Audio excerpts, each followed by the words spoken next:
जाते वक्त उसके चेहरे को देख के बता देंगे कि व्यक्ति सोच क्या रहा है।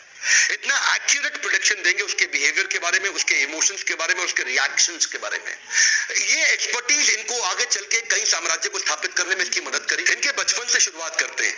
एक बार चाणक्य बाहर बगीचे में खेल रहे थे। पीछे से इनके घर में एक एस्ट्रोलॉजर ज्योतिषी आया, जो उनकी माँ से जब मिला तो उन्होंने चाणक्य की पत्री देख के बोला कि ये तो आगे चल के इसके जीवन में राजयोग लिखा है, ये आगे चल के देश का बड़ा प्रधानमंत्री भी बन सकता है। माँ सोचने लगी अगर ये प्रधानमंत्री बन गया तो ये तो मुझको भूल जाएगा। तो उन्होंने कहा क्या ये बात सच है? बोला इसकी पुष्टि करनी हो तो चाणक्य के दांत को देखना, सामने वाले दांत पे उसके नागराज का चिन्ह होगा। और वो पुष्टि करने के लिए जब माँ ने बुलाया तो देखा कि चाणक्य के दांत पे वो चिन्ह था। तो माँ रोने लगी, बोली तू आगे चल के राजयोग के चलते प्रधानमंत्री बनेगा, मुझको भूल जाएगा।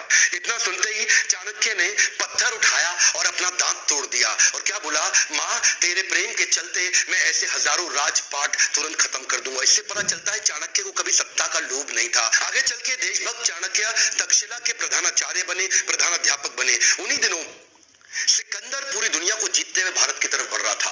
सोने की चिड़िया भारत को लूटने के लिए वो आक्रमण पे आक्रमण कर रहा था, पोरस को हरा चुका था। और चाणक्य के मन में उन दिनों एक ही सपना था, क्यों ना अखंड भारत का निर्माण किया जाए, एक शक्तिशाली राजा को खड़ा किया जाए। ये अलग अलग राजाओं से इन्होंने मिलना शुरू किया।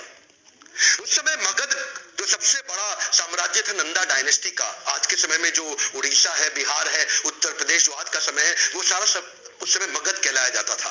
और नंदा डायनेस्टी का सबसे बड़ा राजा धनानंद जी उसके पास गए और उसको इन्फ्लुएंस करने का प्रयास किया कि क्यों ना सिकंदर के खिलाफ हम तैयारी करें।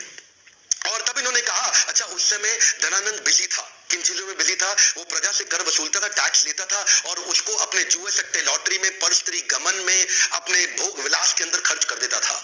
इन्होंने इसको समझाया कि राजा का कर्तव्य है कि समाज से पैसा ले, जो आप टैक्स लेते हैं उसको समाज सेवा में लगा दें।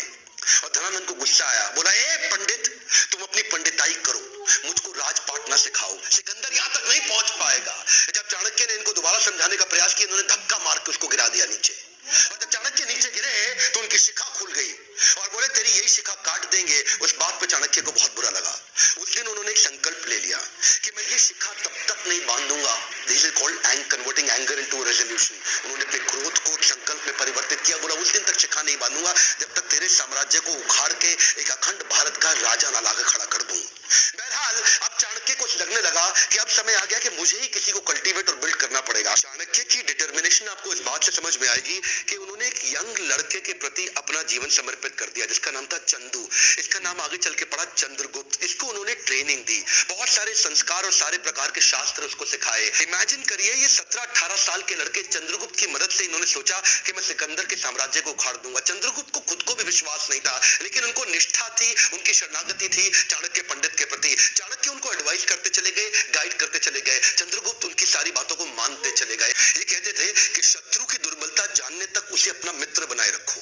चंद्रगुप्त हैरान, बोले सिकंदर को मित्र कैसे बनाएंगे? चाणक्य ने तभी चंद्रगुप्त को समझाया कि तुम इनकी सेना में शामिल हो जाओ। किसी प्रकार से इन्होंने छोटे से बालक को उनकी सेना में घुसाया और उनका एक फेथफुल सिपाही बना दिया, जिससे अंदर की सारी जानकारियां अब चाणक्य के पास आने लगी। चाणक्य को इतना समझ में आ चुका था कि बहुत दूर से ट्रैवल करती हुई लाखों की सेना सिकंदर की शरीर से अब थक चुकी है। बोला अब इनको मन से थका देंगे। इन्होंने अंदर भ्रांतियां फैलानी शुरू कर दी सिकंदर की सेना के बीच में। देखिए सिंध नदी अभी तक पार नहीं कर पाया था, भारत में अभी तक घुस नहीं पाया था पूरी तरीके से, और वहां भ्रांतियां फैला दी कि हमारे जो देश, भारत के जो देवी देवता है वो तुमसे नाराज हो चुके हैं। इन्होंने अजीबोगरीब काम कराए। कभी कभी अलग अलग दिनों में खाने में जहर मिला देते थे, द्विकंटक नीति के साथ छोटे छोटे अटैक करा देते थे, उनके देश के झंडे को जो पहाड़ पर लगा हुआ है उसको जला देते थे, अलग अलग प्रकार की विस्मक भ्रांतियां फैला देते थे, लोगों के अंदर कंफ्यूजन आपस में उनको लड़वा देते थे। 15, 16, 17, 18 साल के 10-15 लड़कों की मदद से इन्होंने उस सेना को खोखला बनाना शुरू किया, उनका मनोबल तोड़ना शुरू किया। सिकंदर ज्यादा लंबे समय तक रुक नहीं पाया। क्या कहते हैं, जो जीता वही सिकंदर? गलत है सर, जो जीता वही सिकंदर नहीं, जो जीता वही चंद्रगुप्त मौर्य।